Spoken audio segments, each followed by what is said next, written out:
Okay, good morning! Mag-aaral na muna tayo ulit. And for today, ang topic natin ay One Mind, One Heart, One Goal. Yan ang training natin. So, wag na natin patagalin. Kasi matagal ako nag-umpisa. Late na, kaya baka na!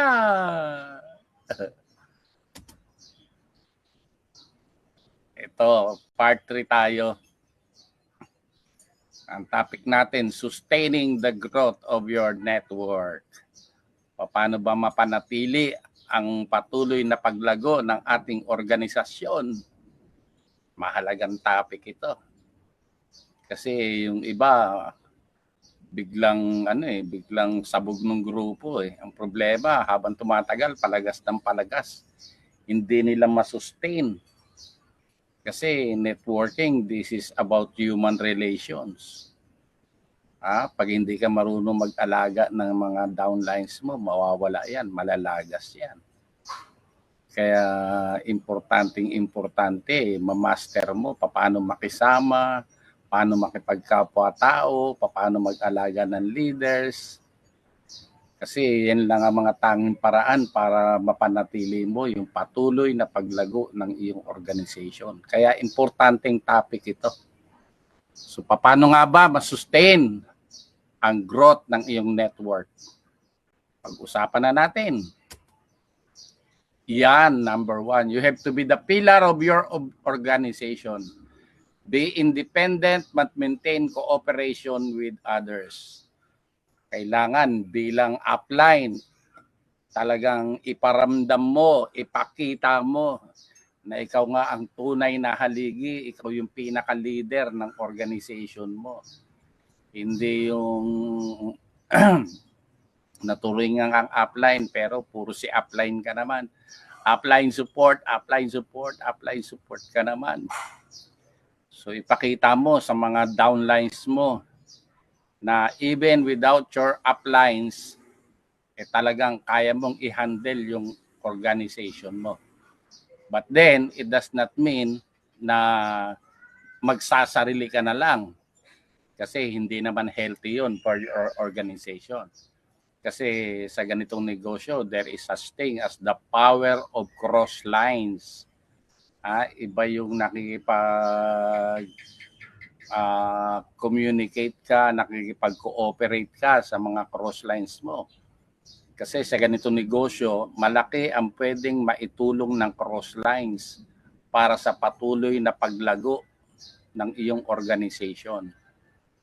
So, ang advice ko sa inyo, huwag kayong madamot, huwag kayong maging suplado sa mga cross lines nyo, lalo na pag nare-request ka na mag-share sa kanilang mga grupo. Kung meron ka rin lang panahon, then accept the invitation pag ikaw yung naiimbitahan.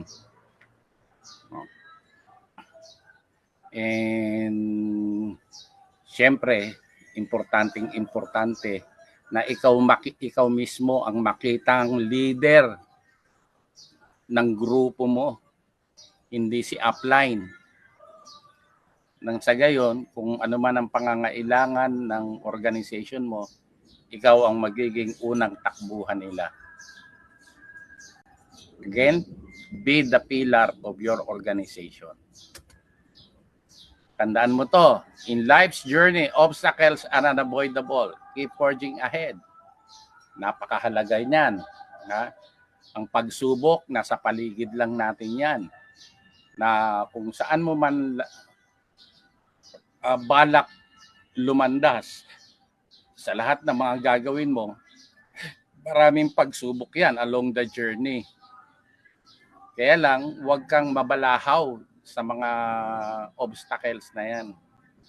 Kaya nga ang palaging sagot namin pag tinatanong, upline, paano ba maging successful sa ganitong negosyo? Isa lang ang sagot namin, basta huwag ka lang hihinto. Tuloy ka lang. Sa English, keep forging ahead. Yun ang importante yan. Huwag kang hihinto, Huwag kang titigil, huwag kang magpapapigil hanggat hindi mo nakukuha mga pangarap mo. Tuloy ka lang. Ito, yan, kailangan matibay ang dibdib mo. Be prepared for distributors who will quit. Hindi lahat ng napasali mo o hindi lahat ng sumali sa organization mo magtutuloy yan. May mawawala dyan. In fact, worst case scenario, malaki na grupo mo, biglang malalagas. Lahat ubos. Okay lang na malagas yung mga downlines mo. Ang importante, nandiyan ka, nananatiling buhay.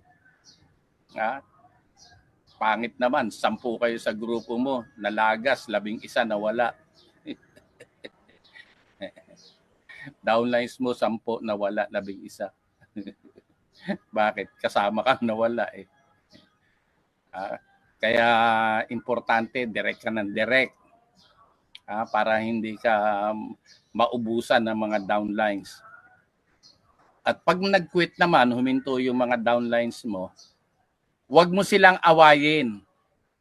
Kasi batay sa karanasan, marami akong nakilala, huminto, pero eventually, bumalik.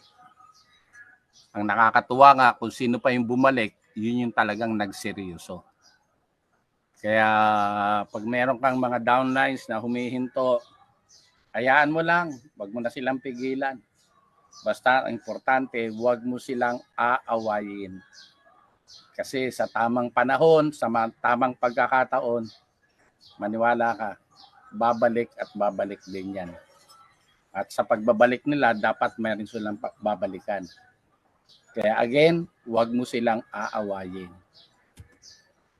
Lead your groups in all activities, trainings, rallies, by invitation or force. Tama po yan. Kasi yung mga trainings and rallies na yan, talagang pinag-isipan, pinag-meetingan, talagang dinesign yan, lalo na ng company or ng grupo mo, na ang intensyon ay tulungan ka para lumaki ang grupo mo. Kaya pag may mga company activities or group activities ng grupo nyo, siguruhin mo na palagi kang kasama. At palagi mong isama yung mga downlines mo. Huwag yung attend kayo. Tapos yung mga downlines mo nagsipag-attend, ikaw wala. Kinakailangan attend tayo. Palagi kang kasama.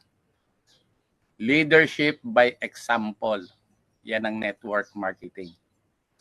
Pilitin mo sila pag may mga importanteng events, activities, trainings, rallies, pwersahin mo na mag-attend yung grupo mo.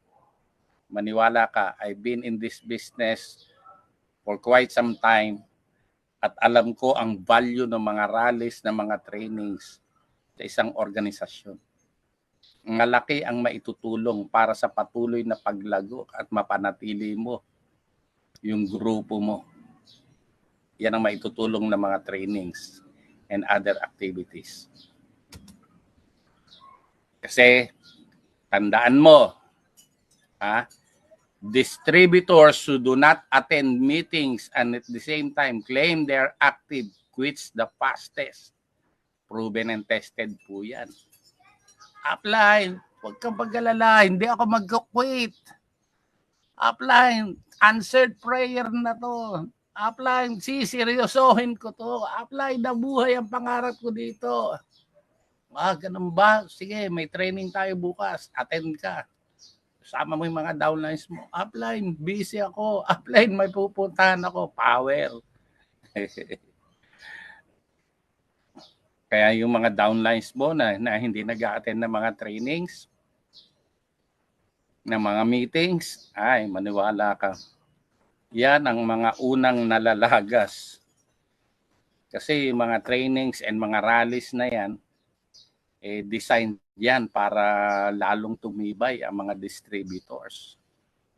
Kasi dyan sila nabibigyan ng mga tips, ng mga ideas, ng knowledge sa mga trainings na ganyan at mga meetings. Kaya pag masipag kang magdala ng mga downlines pag may mga ganyang activities, mga meetings. Maniwala ka, magiging matibay yung organisasyon mo. Titibay yung mga downlines mo. Kasi sa networking, yung mga matitibay na mga networkers, yun yung mga networkers na aral. Kaya nga tayo sa uno, hindi tayo nagpapabaya sa mga trainings ng mga distributors. Kasi kahit sa ang larangan naman pag ang isang tao hindi niya alam ang gagawin, hihinto yan. Pero pag patuloy mo yan na tinuturuan, kahit nahihirapan yan, chances are magtutuloy-tuloy yan. Kaya ipagpasalamat nyo na nasa uno tayo dahil sa uno talagang hindi pinababayaan ng company ang mga trainings. Nandito kami para alalayan kayo, turuan kayo sa mga bagay-bagay na may kaugnayan sa negosyo nyo dito sa uno. Kaya pag meron tayong mga activities, may mga trainings, always be there. Be present all the time. At hindi lang ikaw. Pag meron ka ng grupo, hakutin mo yung buong grupo mo na mag-attend ng mga trainings at mga meetings. Yan, kung gusto mo, fast track, bibilis, lalaki yung organization mo. Eto sagot, uso. Yan, latag. Present. Home party. Yan, mabilis na lalaki yung organization mo. At hindi lang lalaki, lalalim pa yan. Kaya pag meron ka ng mga downlines, pa-organizein mo ng mga home parties. Pag sinabing home parties, yan yung magkakandak kayo ng uso na i-organize ang downline mo doon sa bahay nila o kung kanino mang bahay. So iimbitahin niya yung mga kakilala niya, kapitbahay niya, kamag-anak niya. Tapos ikaw bilang upline, susuporta ka, bababa ka doon sa mga grupo mo. Ako, sa tagal ko sa networking, yan ang mga home parties, yan ang pinakamabilis na magpalaki ng grupo. Tsaka yung mga latagan, one-on-one, ay, diyan ka gagaling. Kaya wag mong antayin na kung kailan lang available ang office, may train sa office, doon ka lang magdadala. No, organize your own activities. Organize your own uso. Diyan, hindi lang bibilis ang paglaki ng grupo mo. Gagaling pa yung mga downlines mo. Kasi matututo rin sila mag-present, mag-handle ng meetings, mag-handle ng trainings. Kaya pag ginawa mo yan, lalalim yung organization mo, titibay yung organization mo, at higit sa lahat, matututo ang mga downlines mo paano magpalaki ng grupo. Kailangan ito sa isang networker. Kailangan mo to. Use your persistence in the proper way. Yung tiyaga, ilagay mo sa tama. Do not put or rely all your efforts and hope in one or two distributors alone. Kasi yung iba, masyadong literal. Yung sinabi na dalawa lang ang kailangan mo. Kaya nung nakapagpasali ng dalawa, tumigil na sa pag-i-invite. Ang problema, yung dalawang napasali, hindi naman nag-active. Kaya sama-sama silang tatlo, inactive na sila, patay ang organization mo. Kaya dito, kailangan tuloy-tuloy lang ang pag-i-invite mo. Tsatsagain mo, aalagaan mo, tuturuan mo yung mga napasali mo. Kasi the more na marami kang tinuturuan, the more na marami kang natitrain, mas malaki ang tsansa na lumaki ang organization mo. Kaya kahit sabihin mo na meron ka nang napasaling dalawa, it's not enough. Kasi baka mamaya yung napasali mo, hindi naman nag-active. So hanggat walang lumilitaw na active, kaliwa kanan na active, tuloy-tuloy ka sa pag-i-invite. At kahit sabihin mo meron ng active, tuloy-tuloy ka pa rin sa pag-i-invite. Pasali ka pa rin ng pasali. Ang gagawin mo, ilalagay mo na lang, patibayin mo na lang yung mga existing organization mo para lalong tumibay ng tumibay. kargahan mo ng mga tao sa ilalim. Develop a well-balanced network, which means number of distributors plus volume sales plus leadership ability. Yan, tama-tama yan. Meron kasi, konti nga lang yung downlines niya, pero volume naman ng sales. Yung iba naman, ang daming mga downlines, wala namang sales. So, it redounds to one thing, your leadership ability. Kailangan, pag may organization ka, you have to prove to them na ikaw ang leader ng organization mo. Hindi yung asa ka lang ng asa kay upline. Kailangan ipakita mo sa organization mo na ikaw nga yung karapat-dapat na leader ng buong grupo mo. Kaya doon sa mga nag-uumpisa, ang advice ko, bumabad ka sa mga trainings. Aralin mo ng aralin ito. Para pag may downlines ka na, ikaw na yung magtuturo. At syempre, pag sa'yo nakuha ang kaalaman at karunungan ng mga downlines mo, magiging loyal sila sa'yo. Kaya, tingnan mo rin ha, baka mamaya ang dami mong tao, wala namang sales. Ang rate mo, fans club. Kaya importante, ipaliwanag mong mabuti sa lahat ng mga magiging kasapi ng organisasyon mo na negosyo ito. Hindi ito fans club. Kailangan may production ng bawat isa dahil ang uno ay negosyo. Dapat lahat ng sasali sa negosyo mo, negosyo rin nila yon, naiintindihan nila na dahil negosyo, kinakailangan nilang kumita. Kaya pag lumalaki na yung organization mo, kailangan you have to stand up on your own. Hindi kayong kay upline ka ng upline tatakbo para i-handle yung grupo mo. Pag ginawa mo yan, dadating ang araw, dekorasyon ka na lang, palamuti ka na lang ng organization mo. Ikaw nga yung upline, pero hindi ka kinikilalang upline ng mga downlines mo. Kaya you have to prove your worth sa grupo mo na ikaw ang dapat nakilalanin na leader ng iyong organization by providing your group with the necessary trainings, skills. Kaya prove to them na ikaw ang leader ng iyong organisasyon. Yan, ito. Kinakailangan yan. Help your downlines be independent. Teach them how to fly. Do not fly for them. Turuan mo sila na tumayo sa sarili nila mga paa.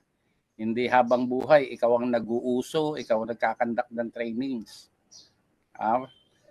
Ang importante dyan, pag may downline ka na at meron kayong activities, so unti-unti, bigyan mo sila ng topic. Alam mo, merong uso, yung isang potential leader mo, bigyan mo ng topic. Sa umpisa, ikaw muna ha. Mamaya, meron tayong uso. Ikaw ang mag-discuss ng company profile. Tapos doon sa isa naman, ikaw sa ways to earn. Ikaw sa closing ka. Ganon. Sanayin mo silang magsalita. Hindi ikaw ang nagsasalita. Turuan mo sila, tulungan mo sila na makatayo sa sarili nilang mga paa. Pag ginawa mo yan, you will be creating leaders. Kasi yan ang networking, creating leaders. Kasi pag nakapag-create ka ng maraming leaders, tatayo mag-isa yan, hahataw ng kusa yan. So dadating ang araw, ang laki ng grupo mo na hindi ka napapagod. Kasi train mo na maging independent yung mga leaders mo. Ito, indicator ito. Kung matibay na yung organization mo. Or sa organization mo mismo kung matibay ka na. Under every leader must have a minimum of 5 independent leaders. Grabe. Pag ganyan ang organization mo, bawat linya mo, merong 5 mga independent leaders. Ako, sabog ang cheque mo. Parang hindi ko kabisado kasi mga linyada eh. Parang kay Tere. Sino ba yung mga direct ni Tere? Si Billy. O sa ilalim ni Billy, ang daming mga leaders.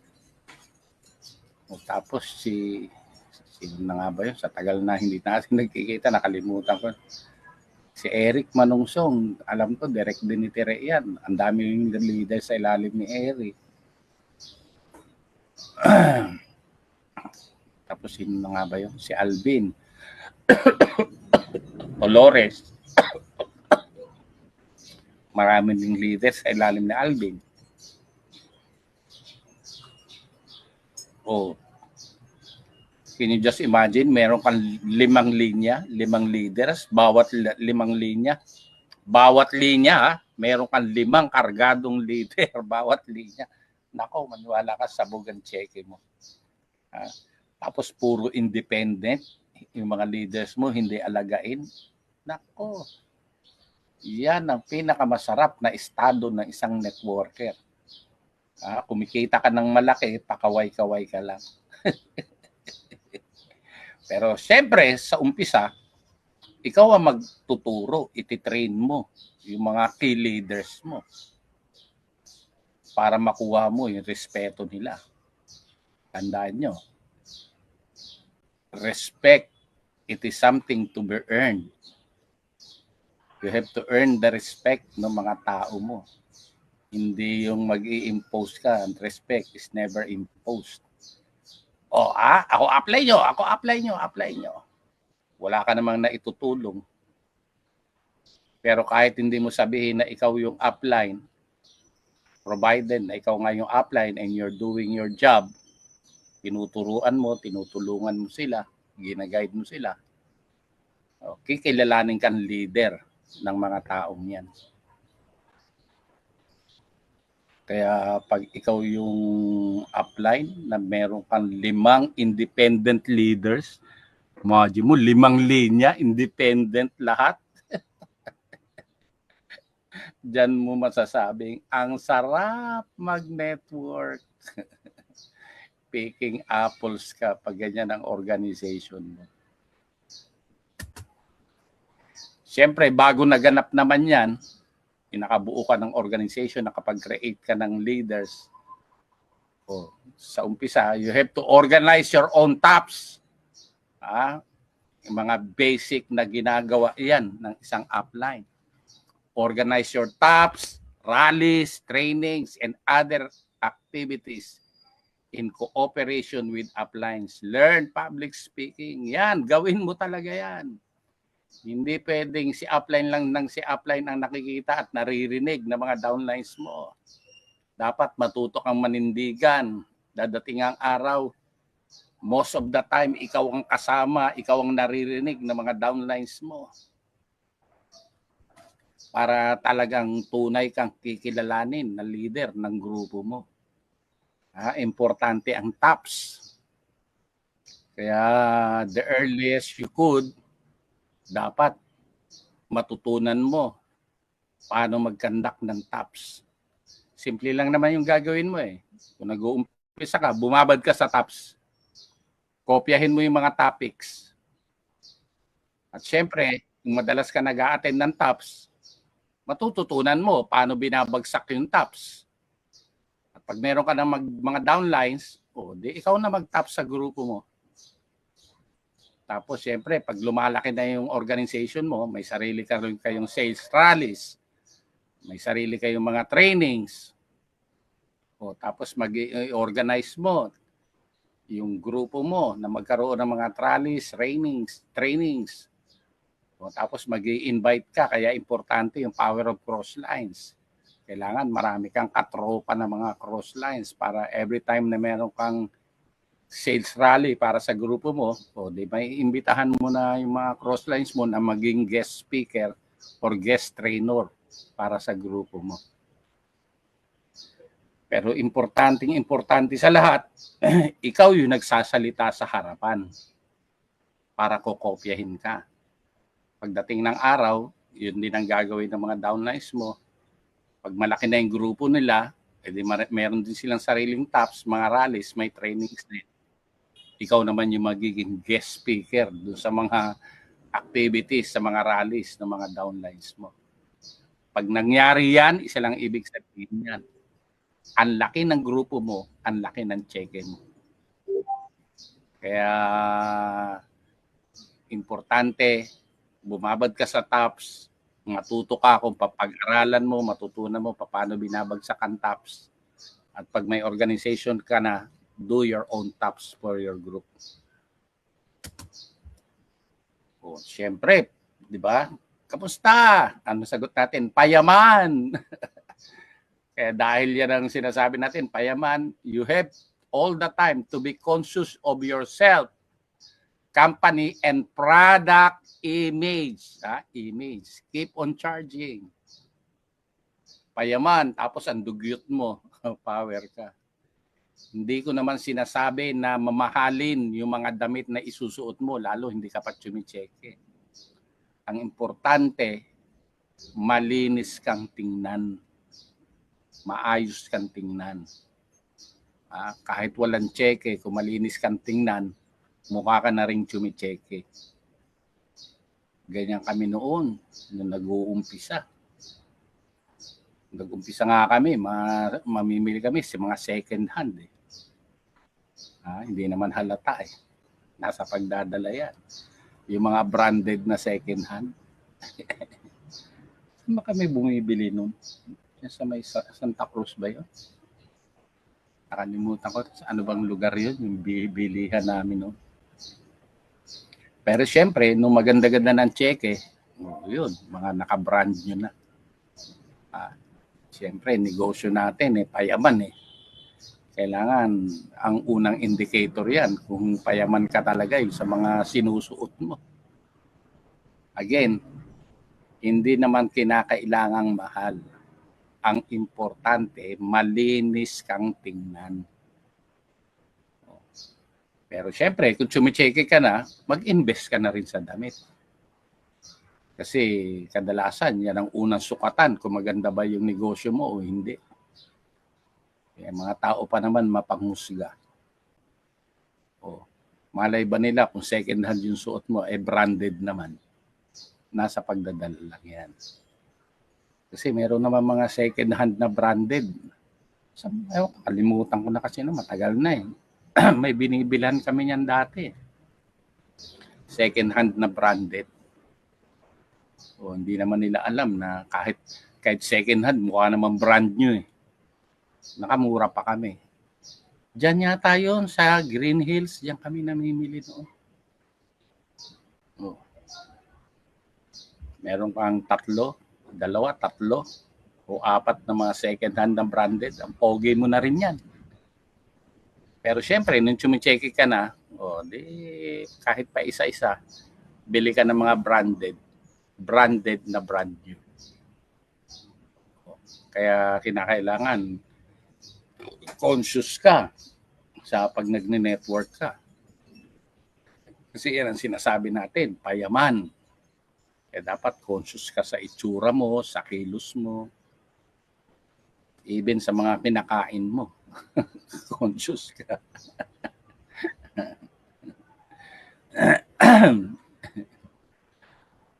Marami rin kasi ako nakilala sa networking. Ang kukunat.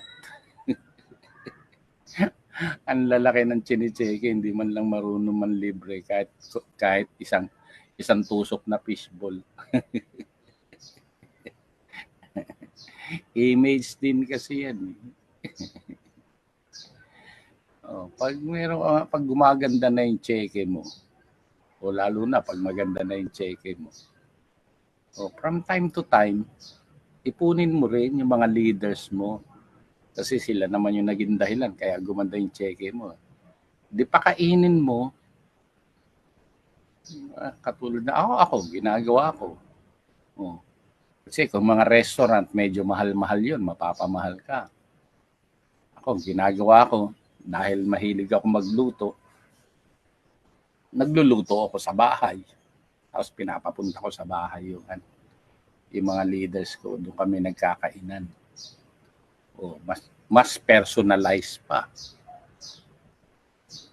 Kasi fortunately, meron naman kaming space sa bahay. Para pag nag-gather kami, meron akong space, i-gather yung mga leaders. Plus, mahilig ako magluto. Kahit pa paano, magaling ako magluto. Di nakikita ng mga downlines ko, pinagluluto ko sila. Di mas gumaganda yung samahan namin. Kaya importante yan yung maging conscious ka sa sarili mo, sa company, product image. Lalo na tayo, health products tayo. Naturingang health products, itsura mo, lubog yung mata, lubog yung pisngi. 3 bulate na lang ang absent. Pag nakapirma yon, tigo ka na. Buti na lang nilagnat yung 3 bulate.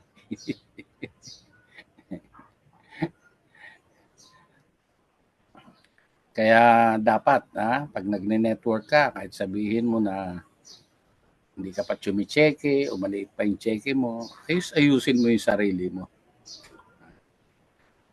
Talagang wow payaman yung itsura mo.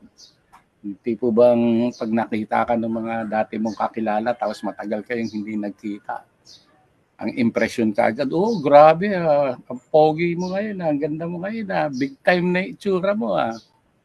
Diba? Malay ba nila kung magkano chinicheke mo? Lalo na pag chumicheke ka na. Kinakailangan mag-ayos ka ng pananamit mo.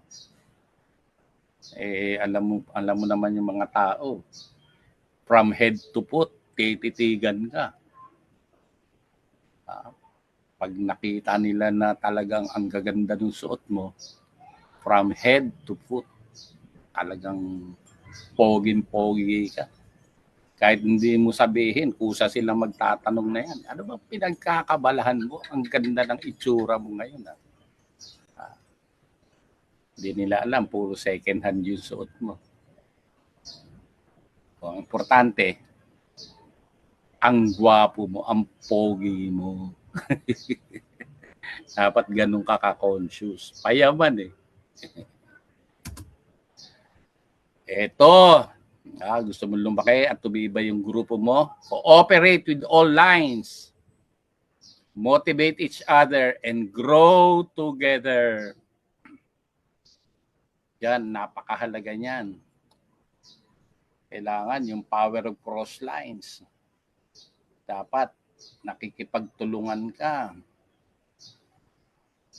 Pag ni-request ka na mag-share sa ibang grupo, do not hesitate. Share. Tulungan mo rin yung ibang grupo na lumaki. Kasi the more groups na natutulungan mo, maniwala ka, mas lalong magiging madali ang pag-network. Why? Dahil yung mga tinulungan mo, isang request mo lang yan na mag-train or mag-share sa grupo mo, nako, mabilis pa sa alas 4, nandiyan yan. So, hindi ka mauubusan ng sharer, ng mga trainers for your group pag ikaw ay matulungin sa mga cross lines. Ito, indicator to kung gaganda na yung buhay mo. Payaman ka na talaga. 50,000 per week level should be the beginning to the road to success. Not your destination. Your next goal is travel incentive. Yan, 50 mil. Ay, dyan mo na 50 mil kada linggo. 200,000 yan kada buwan yan. Dyan mo na mararamdaman na payaman ka na talaga. Sasarap na yung kinakain mo niyan. Medyo hindi na second hand ang binibili mong damit niyan. Mga brand new, branded na. Pero ako, advice ko sa inyo, batay na rin sa mga karanasan, sa aking na-witness, marami akong nakita, kumita ng malaki sa networking, marami akong nakilala. Pero hanggang ngayon, nanatiling mahirap. Why? Sinayang nila yung mga kinita nila. Hindi nila nagamit ng tama. Mga bulagsak Mga one-day millionaire. Gastos dito, gastos doon. Pero ako, naging ano na ako yun eh. Naging wise na ako eh. Ang naging pamantayan ko doon, every time I earn, save, save, save. Not less than 50% ng kinikita ko, pasok yan, savings. Kasi hindi mo naman, malaking bagay yun. Yung makikita nila, gumaganda yung itsura mo. Mag-i-invest ka sa damit. Pero not every time naman, bili ka ng bili. Pag nakarami ka na, di hinto ka na. Sa akin, mas importante yung savings. Yung liquid ka. Kasi mas maganda yung tindig ng liquid na tao eh, kaysa yung nagbabalat kayo. Kasi marami akong nakilala eh. Lalaki ng cheque, hindi man lang makapagpa-fishbowl sa downline. Bakit? Ang daming bayarin eh. Ewan ko kung bayarin o talagang sadyang kuripot.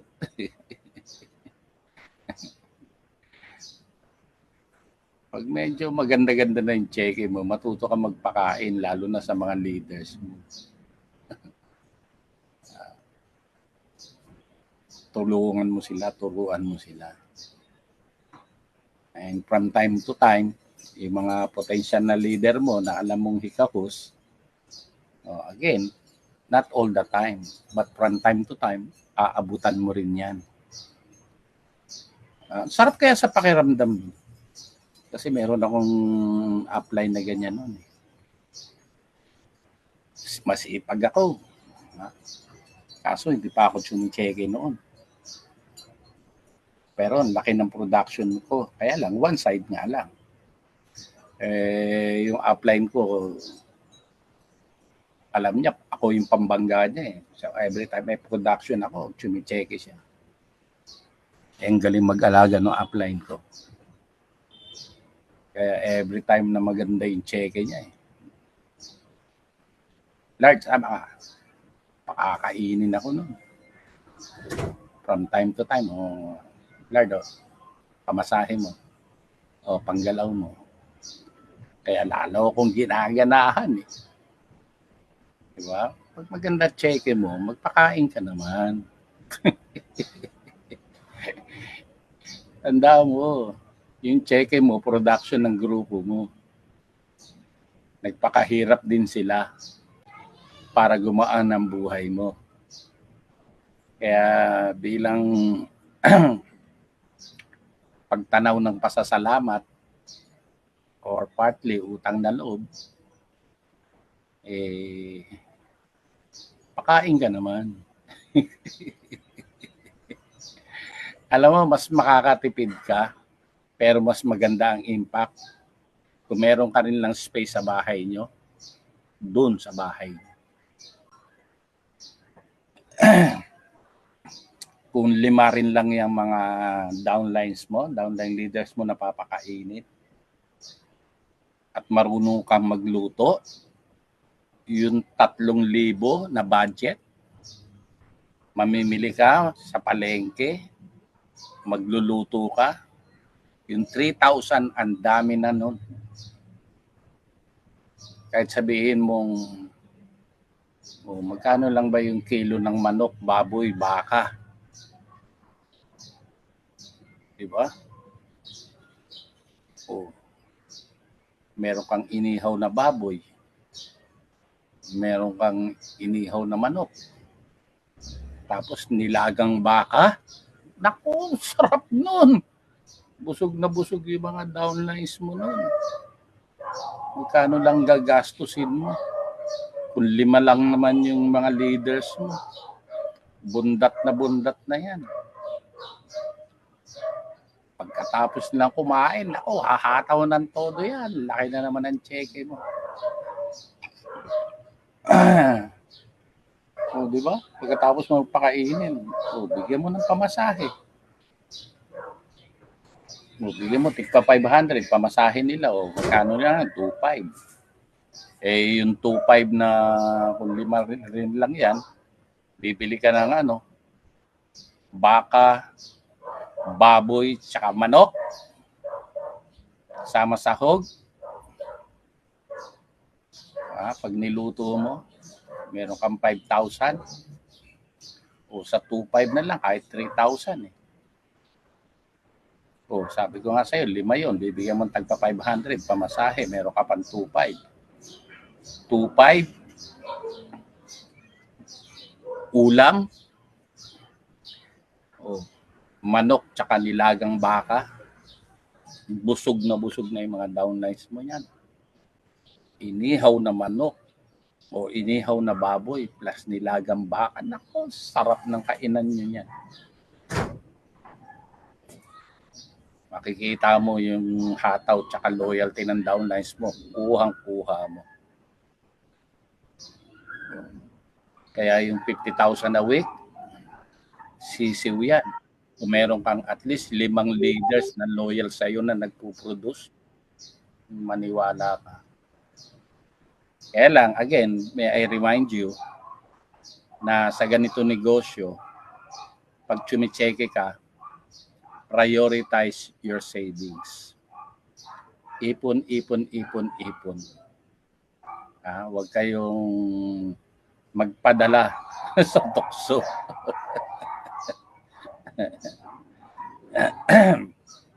Pag nakabili ka na ng ilang bago, pahinga ka naman sa paggastos.